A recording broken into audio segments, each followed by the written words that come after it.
uJesu Kristu inkosi.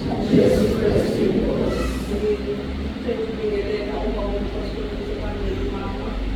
Ngibingelela abafundisi abomama bonke abasha. Sunday school eNkosi uJesu.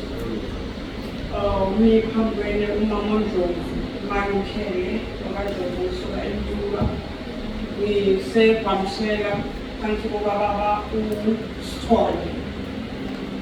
Ngizozonga uNkulunkulu ngicela ukufundela hlezi ngibeka ku-YouTube noma kwi-WhatsApp yami ngiphakamisa ukubonga uNkulunkulu okhulile ngaze ngafika la namhlanje ngihlanganyele nabazalwane kuleli phasika langa-2025. Ngibonga uNkulunkulu kakhulu.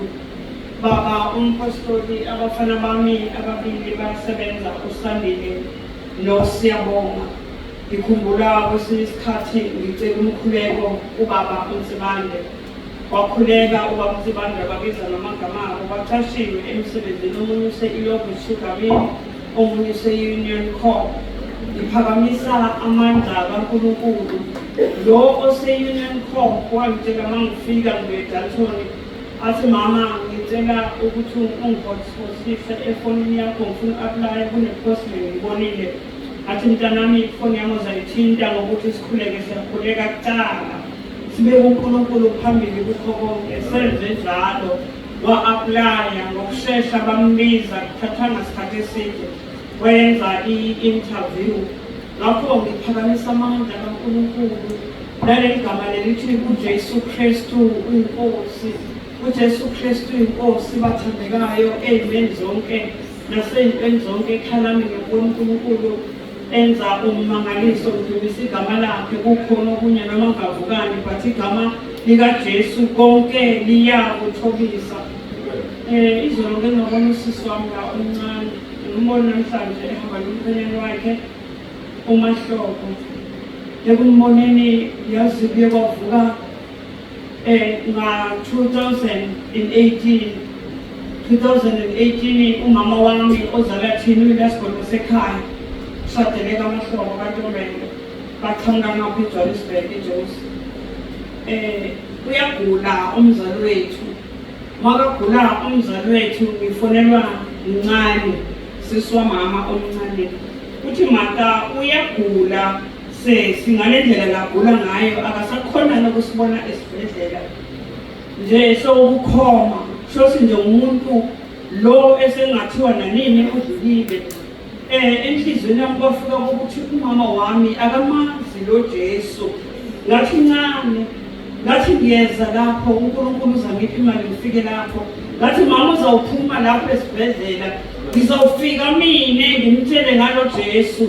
Angeke umama ahambe angazani nalo Jesu. I-transport yami leyo ngempela ngamuzwa ncane ey'nsukwini ezilandelayo athi mata sesewuphumile la esibhedlela. Ngathi ngiyambonga uNkulunkulu. Ngapintsha kwakumDisemba ngapintsha sekusondele ley'khathi zaChristmas ngapintsha ukuhamba ngempela ngamfica mama khona umntana sekhaya nomuzi lapho extension 17 eBrakpan. Ngamfica mama ngathi mangimfica mama wayisukumela wazizela la eZanzibar. Ngambonga uNkulunkulu ngaphuthuma ngokumtshela ngalo Jesu ngamamukelisa lo Jesu umzali wami ngathokoza enhlizweni yami. Kwasangakusasa ngamwashela iy'mpahla ngijahe kuya i-Christmas nami ngijahe kabi ngahamba ngagibela ibhasi eJohannesburg station ngabuya. Ngathi nangifika ekhaya ngalobo busuku ngifika ngambona mama wami amuhle. Ngathi wazwama muhle mama uyabuyela emsebenzini. Wathi mama hhayi angibuyela emsebenzini. Ngathi ngicela ukuthi ungiphathele umntana Sandile. Wathi ngamletha umntana Sandile la amletha umntana Sandile la but emsebenzini angisabuyeli. Angiqondanga ukuthi kusho ukuthini but ngaJanuwari wasesuyadlula mama wami emhlabeni. Yazi umpostoli makathi kukhona laba bazakwamukela Jesu abesese bayadlula emhlabeni.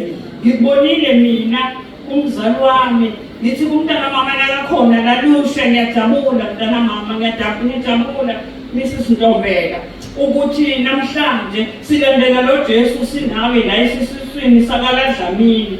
uNkulunkulu mntana mama sibambelele asiyeni phambili kuyayeka kuyahlaleka la kaJesu. Ngibongela ke wena mntana mama ngokuhamba nalo umkhwenyana wakho. uNkulunkulu ubusisile nagogwami ke wayengumuntu lolungile kakhulu ekulungeni kwakhe gogwami enhlizweni yami konke kube nalento yokuthi igogo ulungile.